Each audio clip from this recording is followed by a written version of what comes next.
अभी हिंद चीन में ये सभी घटनाएं हो रही थी, तब तक अमेरिका हिंद चीन में प्रवेश करना चाह रहा था।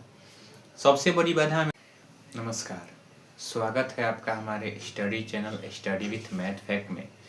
तो आज हम चर्चा करेंगे हिंद चीन के एक और एपिसोड में। हिंद चीन में फ्रांसीसी प्रसार होते जा रहे थे, परंतु दक्षिण अमेरिका के जो सैनिक थे वे भी लगातार हिंद चीन में घुसने का प्रयास कर रहे थे। अभी हिंद चीन में ये सभी घटनाएं हो रही थी, तब तक अमेरिका हिंद चीन में प्रवेश करना चाह रहा था। सबसे बड़ी बाधा अमेरिका के लिए था फ्रांस को हराना। फ्रांस जो पहले से ही दक्षिण वियतनाम हो या लाओस हो या कंबोडिया हो, तीनों में मजबूत स्थिति में पहले से था। जिस प्रकार से भारत में अंग्रेज उस समय मजबूत स्थिति में थे, उसी प्रकार से फ्रांस हिंद चीन में मजबूत स्थिति में पहले से बना था। तो दूसरे देशों का आना लगभग उसको हराना नामुमकिन था। परंतु अमेरिका हिंद चीन में प्रवेश करना चाहता था और सबसे बड़ी बाधा फ्रांस को मानता था।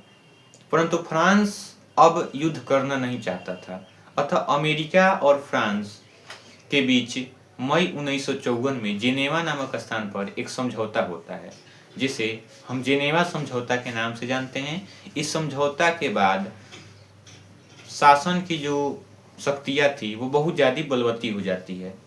अब वियतनामी अर्थात हिंद चीन के लोगों ने, मुख्य रूप से वियतनामियों ने यानी वियतनाम के लोगों ने क्या किया था कि एक मार्ग बनाया था।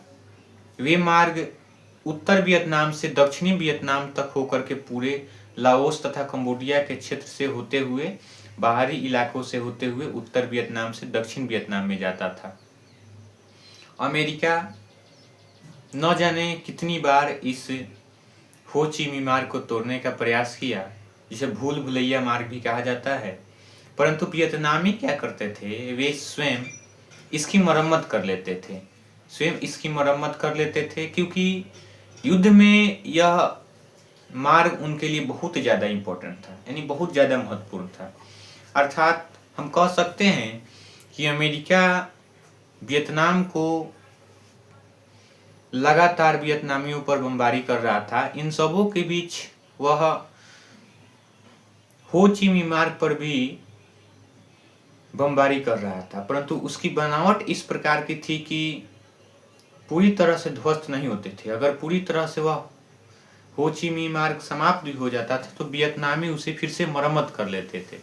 यानी कह सकते हैं कि हो ची मी मार्ग एक ऐसा रास्ता था वियतनामियों द्वारा बनाया गया, जिसके कारण से वियतनामी रसद सामग्री, सैनिक तथा छुपे हुए सैनिक मौजूद होते थे। इस प्रकार से हो ची मी मार्ग ने वियतनामियों तथा अमेरिकी लोगों के बीच युद्धों में महत्वपूर्ण भूमिका निभाई थी।